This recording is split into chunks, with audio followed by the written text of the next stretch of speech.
This is John Henry Westen for LifeSite News, bringing you breaking news on Pope Francis this morning and a divinely timed statement from the Kenyan bishops, which actually serves as a perfect response.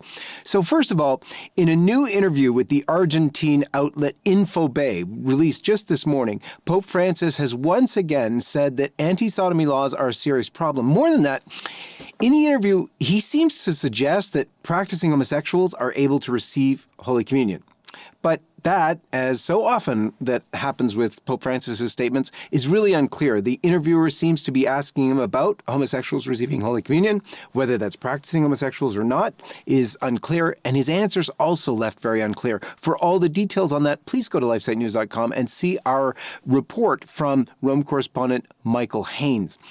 In addition to that, at the same day, nearly at the same time, we have a statement released from the bishops of Kenya. And it's a statement that actually works as an absolutely perfect response to Pope Francis. That statement was actually not responding to Pope Francis, of course, but it was released at the same time. And it was a statement from the bishops of Kenya responding to the recent Supreme Court ruling in Kenya, which allowed for LGBT lobby groups to be registered in the country, despite the fact that sodomy remains illegal. Now, the response of the bishops of Kenya is so instructive that I wanted to share it with you here. For the full statement and our coverage, go to lifesitenews.com. Check out the report from Louis Kanufki, our other Rome correspondent. But here's what the bishops of Kenya had to say, and I quote, "The determination on the 24th of February 2023 by the Supreme Court of Kenya on the lesbian, gay, bisexual, transgender, and queer group right of association is unconstitutional, unwelcome, and should be withdrawn. Indeed, it contradicts the basic values of the people of Kenya as enshrined in the Constitution. Fundamentally, registration of any association is based on what the association promotes. The aim of the LGBTQ+ association is promotion of homosexual actions and normalizing homosexual and same-sex unions. We therefore note that this ruling sets the platform for activism and pressure to further recognize homosexuality actions and same-sex unions as acceptable and further infiltrate our processes of formation in our institutions." They continue, "Firstly, we affirm that Kenya is a God-fearing nation. It is on this premise that we acknowledge that God created humankind as male and female. Moreover, he created us in his own image and likeness. This is the basis of human dignity. In the same way, we also affirm that life is a precious gift from God. It is sacred. On the basis of the aforementioned principles, we fault the determination of the Supreme Court of Kenya and declare it as an effort towards the promotion of the LGBTQ ideology, which seeks to destroy life. It is an attack on humanity. We therefore state that this ideology is an attempt to undermine the family and cultural values which are rooted in the very nature of humankind. It also undermines the dignity of life, which is at the core of our beliefs as a nation. This ideology is an attack on our faith systems.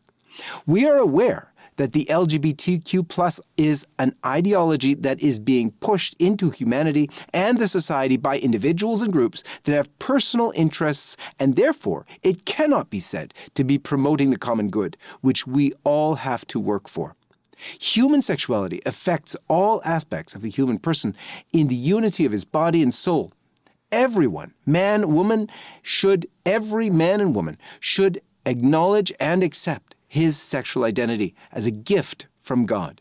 However, our sexual identity cannot be defined merely by referring to sexual orientations. Homosexuality, lesbianism, and same-sex unions are unnatural. They are wrong. They are evil and intrinsically immoral. They are contrary to the natural law. According to the sacred scripture, homosexual acts are of grave depravity.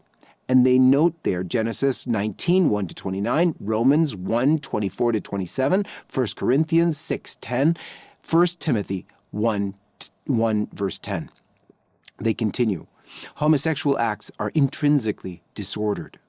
While acknowledging that our culture as Kenyans is founded on norms and values as well as religious values and beliefs, which should be respected, we regret that the LGBTQ plus ideology is taking advantage of our people, and especially the innocent, vulnerable individuals like the youth and the poor.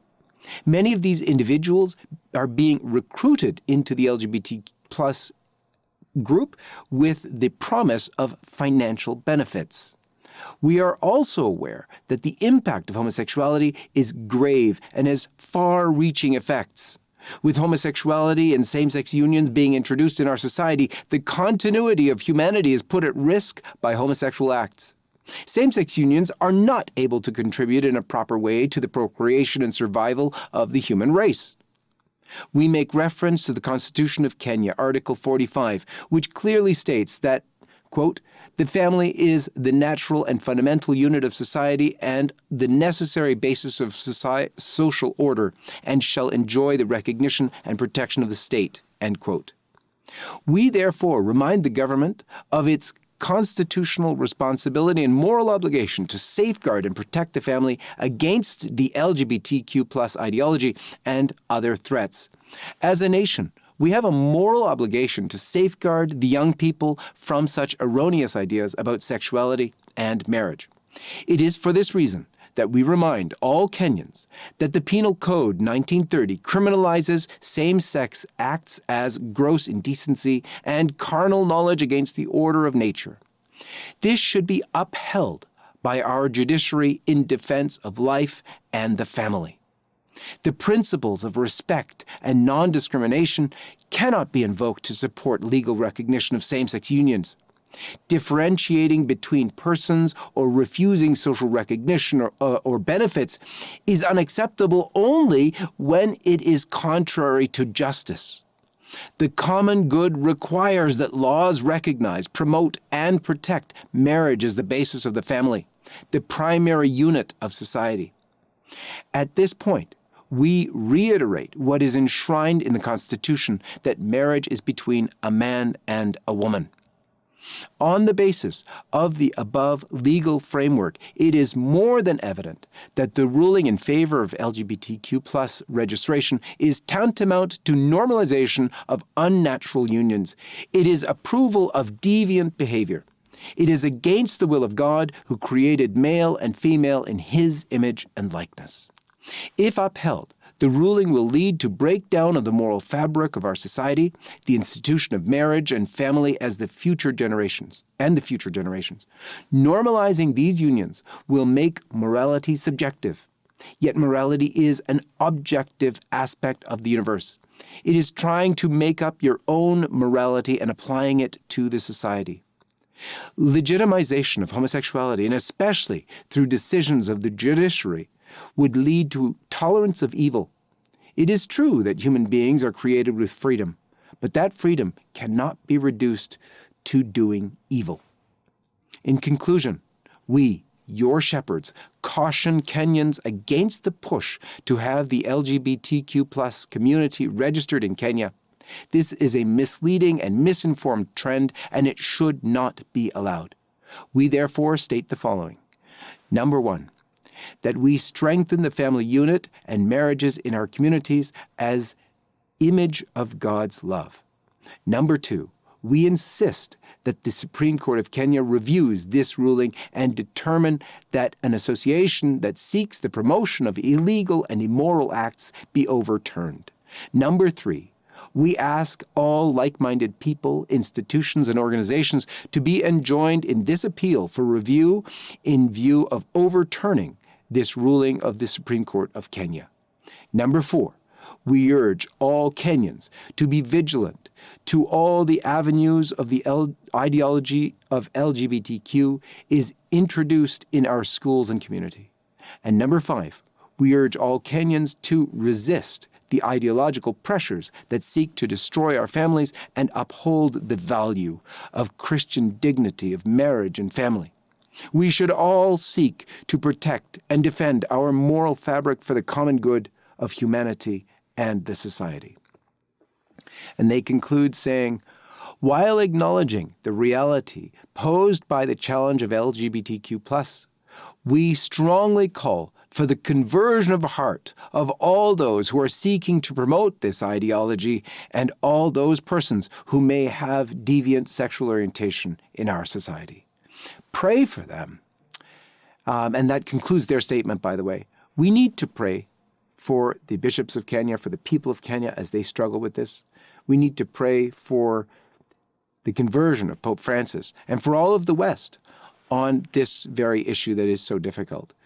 And we need to pray for all of our brothers and sisters in this world who have same-sex attraction, because this unnatural attraction harms them. It harms them gravely. It harms not only them, it harms society. And there are ways to deal with any kind of inclination to sin, not only to homosexual sin, to sexual sin of any nature. The way to do that is through Jesus Christ. And it's hard work. We all know that. We want to do that together with prayer for one another. For LifeSite News, this is John Henry Westen. May God bless you. Hi, everyone. This is John Henry Westen. We hope you enjoyed this program. To see more like it, be sure to hit the subscribe button below to get all the latest content from LifeSite News. Check the links in the description to read more and connect with us on social media so that you can stay up to date with all the latest life, family, faith, and freedom news. Thanks for watching, and may God bless you.